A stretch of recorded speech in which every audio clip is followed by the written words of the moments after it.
everyone, welcome to my channel and my very first video where I get to share my theme creation for the month of October. My name is Jessica, and if you haven't already noticed from the thumbnail, this month's theme is going to be Foster's Home for Imaginary Friends. This was one of my favorite cartoon shows back when I was younger. Traditionally, I know most people do pumpkins, fall leaves, or just something spooky for October, but I've done similar looks in the past, and I was really trying to find something new, or a different approach at least.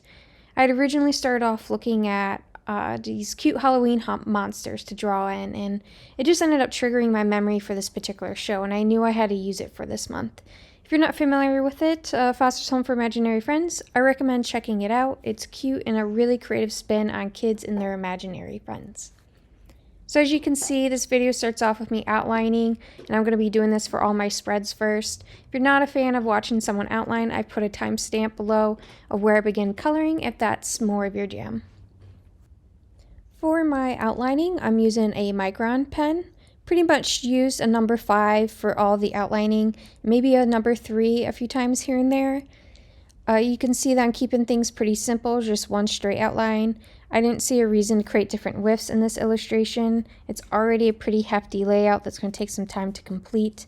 And also, the illustration style for the show is pretty simple.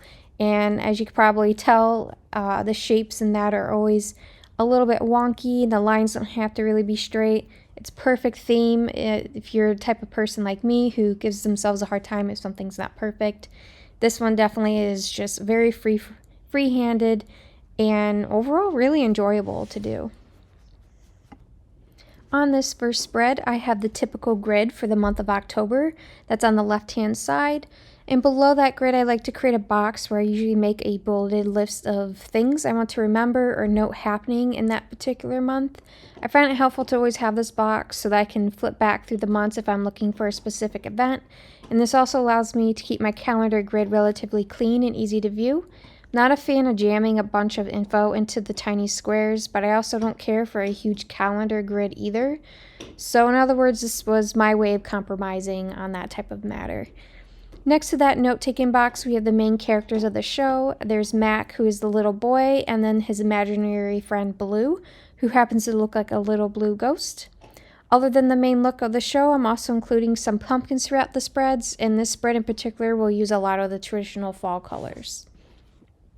You may notice as I'm outlining my spreads that I skip some of the smaller details, such as writing in the dates in the calendar grid, some of the titles, anything like that. Sometimes I'm not really sure if I want to use the black pen to write those things in or if I want to use a color that is being used throughout the theme.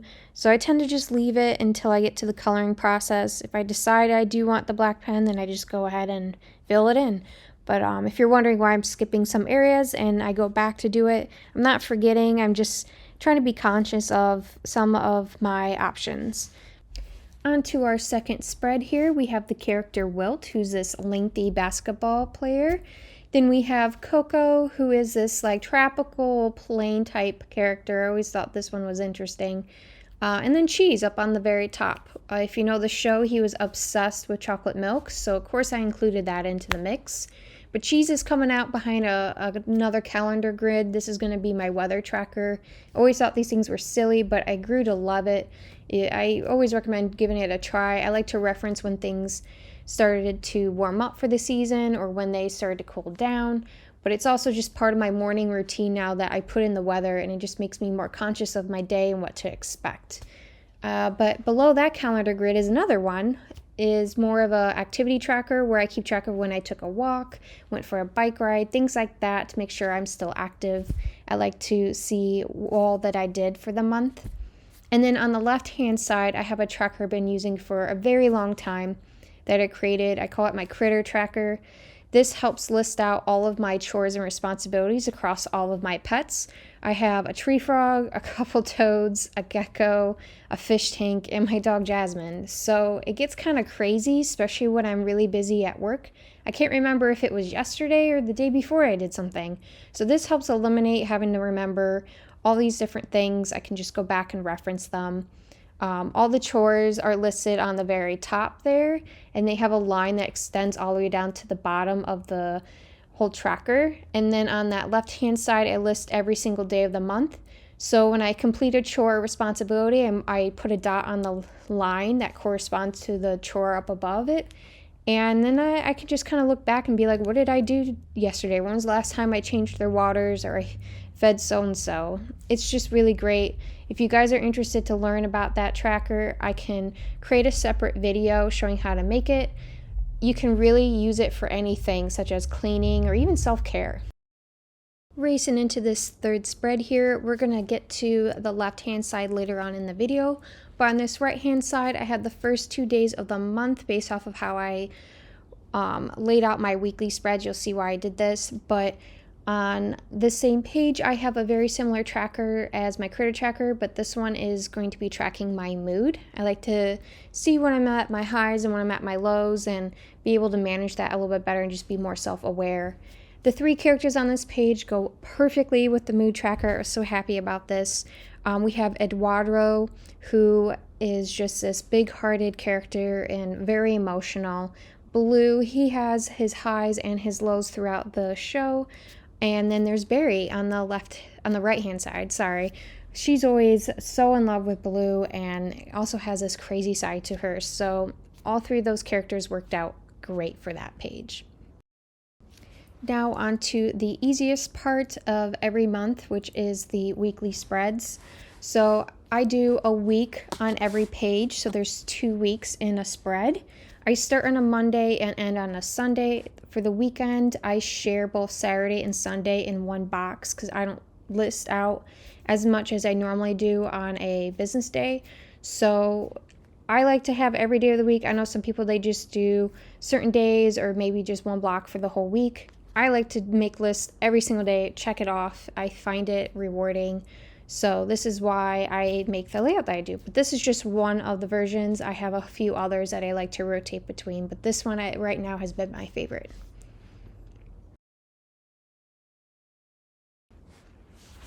Going back to my third spread, that left-hand side that I left blank, I knew I wanted to make this into a financial page, but I wasn't sure how I wanted to lay it out and what type of info I wanted to track. But eventually I committed to a plan and to an idea of how to lay it out. I do have one calendar grid that I'm filling out right now.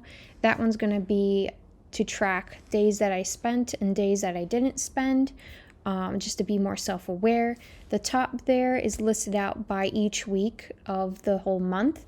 It's going to show a total budget of a line item so that every week I can fill in how much I spent for that line item and make sure that I don't go over the budget amount. I felt like it would be easier for me to keep track of things. A lot has changed over the past few months with inflation and my rent going up and things like that. So I've been moving money around a little bit differently than I'm used to. So this is going to help me make sure that I am in line with what my budget actually is now. On the left-hand side of this page, we have the last 2 characters that I include into this theme. We have Miss Foster herself, who owns the house and helps take care of all of the imaginary friends. And then her actual imaginary friend, Mr. Harriman, he also just gives off this responsible vibe. So both of them take care of the house. They were just perfect 2 last characters to include in the theme, and they definitely belonged on this particular page for finances. As you can see, I'm getting a little ahead of myself by starting to color in some of the dark areas. I guess you can see at this point I'm excited to get started on the coloring. With that being said, let's get started on the coloring. For this theme, I'm going to do a different approach about coloring. I'm going to use markers and color pencils. I'm using just some basic brush markers that you could just find at a craft store. I usually use a color tip, but this time around I'm doing the brush.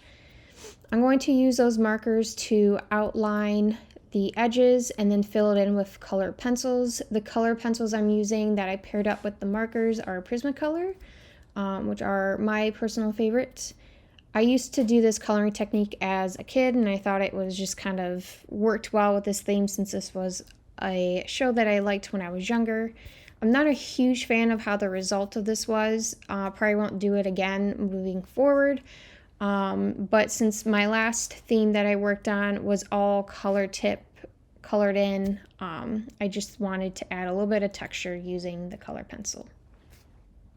Getting started here with the main characters, because that's the most exciting part of this whole theme, is drawing out every single person. That was my favorite. But going forward, there's not much to say. I will chime in here and there about certain areas, like maybe the trackers, as I start building them out a little bit more. But from here on, just enjoy watching me color in, and hopefully you guys will like the final piece.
chiming in here on this page, or this spread in general. There was a few things that I added in that you guys weren't a part of.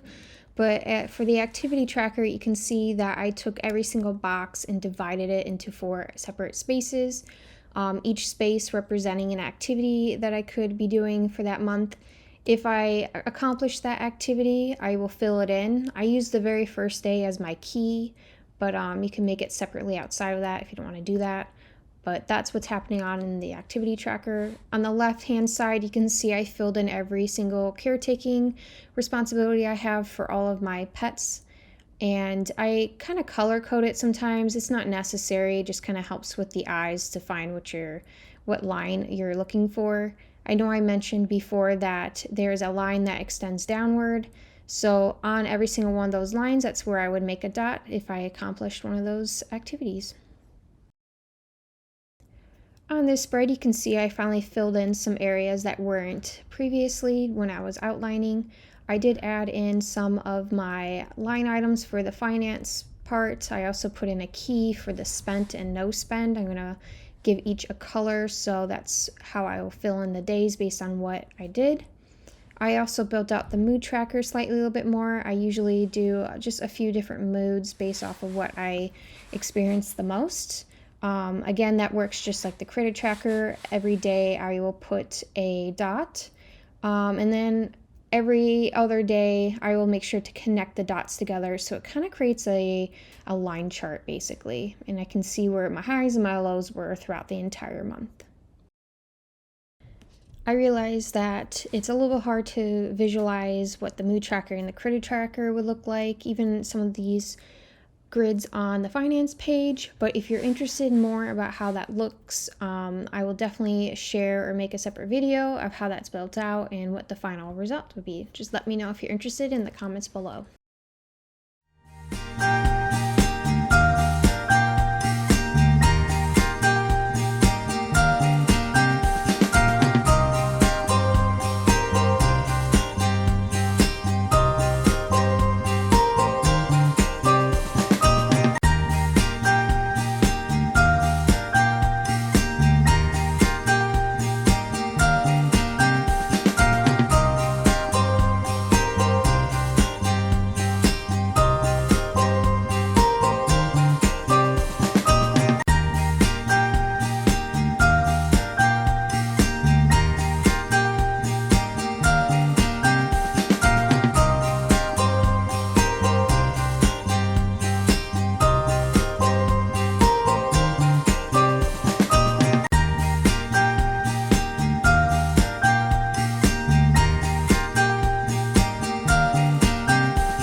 just finishing up some final details here, but that's about it. This is the conclusion of my October theme, Foster's Home for Imaginary Friends. I hope you guys liked how it turned out, and if there's any questions about wanting to learn more about the activity trackers that I have in this month, please let me know. But until then, I hope to see you guys next month.